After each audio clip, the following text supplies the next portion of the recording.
सात पेढ़ी आवे ने सात पेढ़ी आ नहीं झुके। आ सोमनाथ गीर सोमनाथ जिल्लाના કલેક્ટર દિગ્વિજયસિંહ જાડેજા માટે મેં તપાસ માંગી છે। ચારે બાજુ નવાબી રાજ હતું, આ બાજુ ફિરંગીઓ હતા દીવમાં, અને આ કારડિયા રાજપૂત સમાજ અહીં અખંડ અને અમર અમે ગાયકવાડ સરકાર સાથે રહીને અમારું અસ્તિત્વ ટકાવી દીધું। જૂનાગઢના આરટીઆઈ એક્ટિવિસ્ટ અમિત જેઠવાની હત્યામાં સંડોવાઈ ચૂકેલા અને જેલમાં પણ જઈ ચૂકેલા ભાજપના પૂર્વ સાંસદ એવા દીનુ બોઘા સોલંકી અત્યારે ફરી એકવાર ચર્ચામાં આવ્યા છે અને જાહેર મંચ ઉપરથી દીનુ બોઘા સોલંકીએ ગીર સોમનાથ જિલ્લાના કલેક્ટર દિગ્વિજયસિંહ જાડેજાને પડકાર ફેંક્યો છે। અને આ શા માટે આ પડકાર ફેંક્યો છે એની વાત કરીશું આ વિડીયોમાં।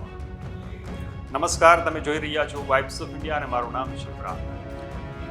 ગઈકાલે ગુજરાતમાં સ્થાનિક સ્વરાજ્યની ચૂંટણીઓને લઈને જે પરિણામો જાહેર થયા અને એ દરમિયાન કોડીનારમાં ભારતીય જનતા પાર્ટીના મંચ ઉપરથી ભાજપના પૂર્વ ધારાસભ્ય અને પૂર્વ સાંસદ એવા દીનુ બોઘા સોલંકીએ એક પ્રવચન આપ્યું અને પ્રવચન અત્યારે ચર્ચામાં છે, કારણ કે દીનુ બોઘા સોલંકીએ ગીર સોમનાથ જિલ્લાના કલેક્ટર દિગ્વિજયસિંહ જાડેજાને સીધે સીધા નિશાન બનાવ્યા અને નામ લઈને તેમને ટાર્ગેટ કર્યા અને તેમની સામે પડકાર પણ ફેંક્યો અને લડી લેવાની તૈયારી પણ બતાવી છે। શા માટે દીનુ બોઘા સોલંકીએ કલેક્ટર દિગ્વિજયસિંહ જાડેજાને આ રીતે નિશાન બનાવ્યા છે અને ભ્રષ્ટાચારના આક્ષેપો કર્યા છે, સાંભળીએ દીનુ બોઘા સોલંકી શું બોલ્યા। અધિકારીમાં સમજોશ કે નહીં? કોણ?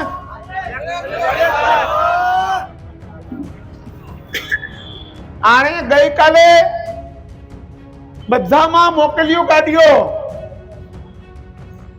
કે દીદુ ઝૂકી જાય। તારી સાત પેઢી આવે ને સાત પેઢી આ નહીં ઝૂકે। હું મારું જીવન ન્યોછાવર કરતો જ્યાં સુધી તને ભ્રષ્ટાચારી સાબિત ન કરી દઉં ત્યાં સુધી મારા જીવનના અંતિમ સમય સુધી તારી સામે હું લડાઈમાં રહેવા। મને ખબર છે કે તું 2, 4, 5 મહિનામાં 6 મહિનામાં રિટાયર થઈ જા, એ પછી પણ મારી લડાઈ હું તારી સાથે છોડીશ નહીં। તને પૂછવું હોય તો પૂછી લેજે કોડીનારના કડેલને ને શાસ્ત્રીને, સુપ્રીમ કોર્ટ સુધી અમે છોડ્યો નતો એને। અને તું તારે ભ્રષ્ટાચાર કરવા છે, તારે રૂપિયા ભેગા કરવા છે અને તું અમને દબાવ આવે છે એમ? મારું જેટલું પણ ગેરકાયદેસર હોય ને એટલું તું તારે પાડી નાખ, એટલે મારે બધું કાયદેસર થાય, મારા છોકરાઓને પછી શાંતિ। પાડી નાખ, જેટલું હોય એટલું કાઢી નાખ। મારા બાપાએ મને ખૂબ આપ્યું છે, મારે તને કેવું છે મિત્રો? પણ હું તને કઈ પ્રશ્નો પૂછવા માંગુ છું આ જાહેર મંચમાંથી। હું ગુજરાત સરકારને પણ વિનંતી કરું છું, મુખ્યમંત્રી શ્રીને પણ વિનંતી કરું છું કે મારા મુદ્દાઓનું તમે ધ્યાનથી અમારી સાર્વજનિક રજૂઆતના રૂપમાં લઈ અને આ ઉચ્ચ અધિકારી ઉપર સીબીઆઈ કક્ષાની એસીબીની તપાસ મુકાવવા અમારી હાર્દિક વિનંતી છે। અમારા મુદ્દાઓ ખોટા હોય તો એમને જે પણ કાયદેથી થતું હોય ભલે મારી પર કરે, પણ અમારા મુદ્દાઓની તપાસ ગુજરાત સરકાર કરાવે એવી વિનંતી છે। જેટલા ભ્રષ્ટાચારના આ જિલ્લાને લૂંટવાના જેટલા ભાઈએ કારનામા કર્યા છે એની હું જાહેર મંચ ઉપરથી ગુજરાત સરકાર પાસે હું માંગુ છું કે આની તપાસ થવી જોઈએ અને કોઈ પણ અધિકારી જો ભ્રષ્ટાચારમાં રતપ્રત હોય એની સામે અમે તપાસ માંગીએ છીએ। આ સોમનાથ ગીર સોમનાથ જિલ્લાના કલેક્ટર દિગ્વિજયસિંહ જાડેજા માટે અમે તપાસ માંગીએ છીએ। એનાથી જે પણ કાયદાથી થતું હોય મારી પર કરે, મને વાંધો નથી, પણ હું પ્રજાનો પ્રતિનિધિ છું અને પ્રજાએ મને ચૂંટ્યો છે।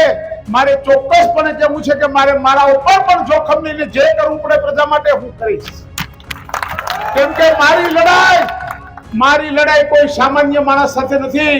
5000 વર્ષ પહેલા આવ્યો તો મોહમ્મદ ગઝની, વિદેશથી આવ્યો તો સોમનાથને લૂંટવા માટે, અને આજે આ આપણો આધુનિક લાયસન્સદાર લૂંટેરો હમણાં આવ્યો છે આપણા સોમનાથ જિલ્લાને લૂંટવા માટે। એ લૂંટતા હું રોકાવા માટેનું મારું સર્વસ્વ અર્પણ કરવું પડે તો હું કરી દઉં છું. આ બધાને યોગ્ય લાગે તો મારા ભ્રષ્ટાચાર મુક્તિ આંદોલનમાં આપ બધા પણ જોડાજો. આવનારા દિવસોમાં હું સોમનાથ જિલ્લાને ભ્રષ્ટાચારમાંથી મુક્ત કરવા માટેનું એક આંદોલન ચલાવવાનો છું. અને અત્યારે તો માત્ર ને માત્ર આ જિલ્લા કલેક્ટર ઉપર જ મારું કામ કેન્દ્રિત છે. એની હું વાત કરી. ગાયકવાડીમાં સમજો છો ને તમે કે અમારી ચારે બાજુ નવાબી રાજ હતું, આ બાજુ ફિરંગીઓ હતા દીવમાં, અને આ કારડિયા રાજપૂત સમાજ અહીં અખંડ અને અમર. અમે ગાયકવાડ સરકાર સાથે રહીને અમારું અસ્તિત્વ ટકાવી. અમે લોકો આજે બી કહીએ છીએ કે તમારા જેવા અધિકારીઓ તો આવે ને જાય, અને તમારા જેવા ખાતર જો અગર ખપી પણ જવું પડે મારી પ્રજા માટે તો ખપીને પણ હું એને છોડીશ નહીં. હું એટલા માટે કહું છું કે આ ભ્રષ્ટાચારી આત્માના શરીરમાંથી જો આત્મા ન ભ્રષ્ટાચારનો આત્મા છોડાવું તો મારું નામ દીનો નથી. હું આપ બધાને કહું છું કે મારા ભ્રષ્ટાચાર નાબૂદી અભિયાનમાં આપ બધા જોડાઓ, અને આવા ભ્રષ્ટ અધિકારીને આપણા જિલ્લામાંથી એને બરાબરની પૂરી તપાસ કરીને એની યોગ્ય સજા મળે ત્યાં સુધીની લડાઈમાં આપ બધા મારી સાથે રહો. ફરી વખત સમગ્ર શહેરનો તમામ પ્રજાજનોનો, તમામ સરકારી કર્મચારીઓમાં એ ઉચ્ચ અધિકારી કલેક્ટર સિવાય બધાનો ખૂબ ખૂબ આભાર. તો આ રીતે ભાજપના પૂર્વ સાંસદ દિનુ બોગા સોલંકીએ ગીર સોમનાથ જિલ્લાના કલેક્ટર જે છે દિગ્વિજયસિંહ જાડેજા એમને નિશાન બનાવ્યા છે.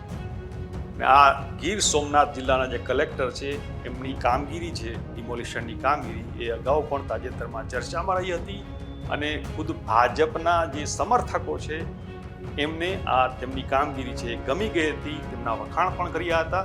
અને ડિમોલિશનનો જે વિવાદ છે એ છેક સુપ્રીમ કોર્ટ સુધી પણ ગયો હતો, પણ સુપ્રીમ કોર્ટે પણ માન્યું હતું કે આ કાયદેસરની જે કાર્યવાહી છે એ તેમણે કરી છે કલેક્ટરે. હવે જ્યારે ભાજપના પૂર્વ સાંસદ દિનુ બોગા સોલંકીએ ખુદ જિલ્લા કલેક્ટર દિગ્વિજયસિંહ જાડેજા સામે જે ગંભીર પ્રકારના આક્ષેપો કર્યા છે, ભ્રષ્ટાચારના આક્ષેપો કર્યા છે અને લડી લેવાની તૈયારી બતાવી છે, એને લઈને કલેક્ટર શું પ્રતિભાવ આપે છે એ જોવાનું રહેશે. અને આ વિવાદ કેવું સ્વરૂપ ધારણ કરે છે એ જોવાનું રહેશે. આ દરમિયાન આ વિશે તમારું શું માનવું છે? દિનુ બોગા સોલંકીએ શા માટે ગીર સોમનાથ જિલ્લાના કલેક્ટર દિગ્વિજયસિંહ જાડેજાને આડે હાથે લીધા છે, ગંભીર આક્ષેપો કર્યા છે અને તપાસની જે માંગણી કરી છે એવું શા માટે એમણે કહ્યું છે? તમે ચોક્કસ તેમને કોમેન્ટ કરીને જણાવજો. આપણે મળતા રહીશું વાઇબ્સ ઓફ ઇન્ડિયા.